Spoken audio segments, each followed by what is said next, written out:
Magandang hapon po, no? Nandito kami sa aming ampalaya na Hybrid. 4 months old, hybrid na. Ayan po. Yellow na.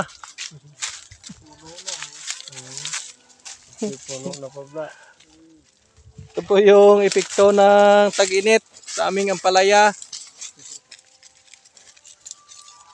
Hindi na kaya ng dilig. Ayan po yung aming ampalaya. Hinog na. Laki ng mga bitak ng lupa. Yan po. Shout out kay Alvin Patrimonio kag Mall Batribol. Yan po. Marami pa sana.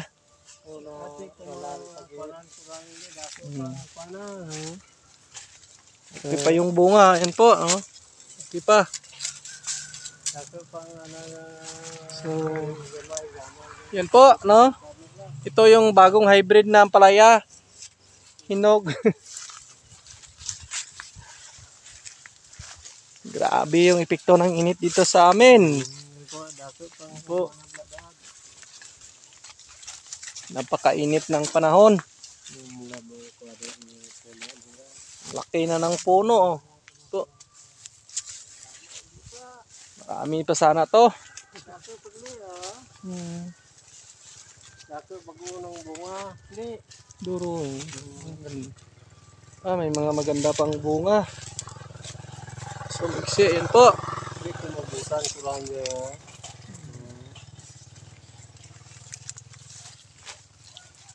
Kumabutan ko lang, ngiling kang gabuton mo. Mamunga pa. Mabutan ko lang. Yan po, may mga bunga pa.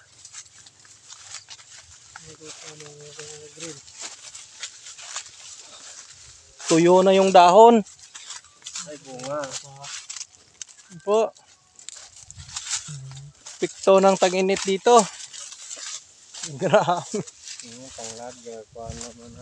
Po yung ano, tanglad. Wala na. Tuyo na rin yung tanglad.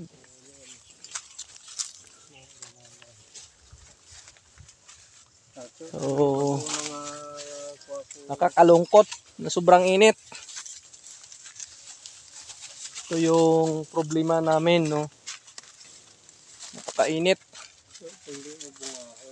Ay, mas na ginaulog kay gani. Yun po, no. Makikita po ninyo. Wata nyo bibutanggi motor tabi.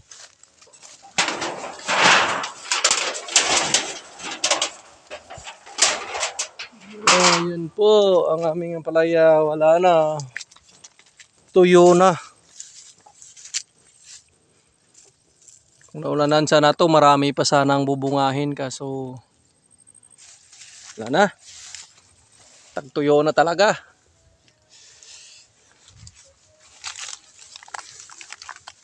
Bubunutin na lang to namin sunod na mga araw. Kasi ganito na yung ano, bunga. Wala na. Kung naulan-ulanan sana to, marami pa sanang bubungahin to. So yun po. Yala Gorobin. So po, binuhatan namin yung aming power spray. Buhatan ni Mall Batribol at saka ni yung aming power spray. Wala na. Wala nang sipsipin na tubig sa balon. Pahinga na lang muna hanggang dumating yung ulan.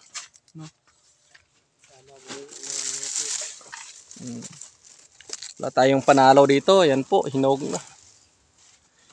So, ayan. Yan po yung bunga. Parang itlog ng manok na lang. So, nakakalungkot pero wala tayong magawa. Ganun talaga ang buhay ng isang farmer. So, God bless po sa inyong lahat. Yun lang po, no? Kita po natin na ayun po, kung datnan pa sana ng ulan, no? Maganda pa yung bunga.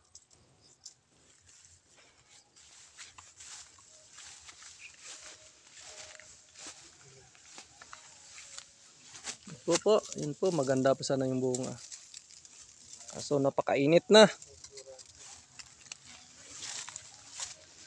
Yun po, marami pa sana ganito. Okay pa sana ito. So wala na. Napakainit na. Yun po, no? Sana may makatulong sa amin. Bless po sa inyong lahat.